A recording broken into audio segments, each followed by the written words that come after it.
नागेन्द्रहाराय त्रिलोचनाय भस्मांगरागाय महेश्वराय नित्याय शुद्धाय दिगंबराय तस्मै नकाराय नमः शिवाय. तुम्हाला जर कालसर्पदोष सांगितलेला असेल, अनेक लोकांच्या कुंडलीमध्ये कालसर्पदोष असल्याने ते त्रासदायक असतात. या दोषामुळे त्यांना मानसिक ताण येतो, चिडचिड होते, कठोर परिश्रम करूनही त्याचे फळ मिळत नाही. कालसर्पदोषाच्या शांतीसाठी तुम्हाला शांती करणे, एवढा खर्च येईल, तो उपाय करा, हे तोडगा करा, याच्यामध्ये तुम्ही फसत चाललेले आहात.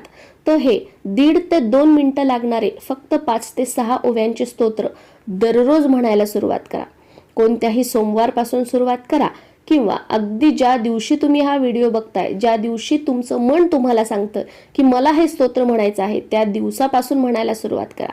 सर्वात उत्तम वेळ हे स्तोत्र म्हणण्याची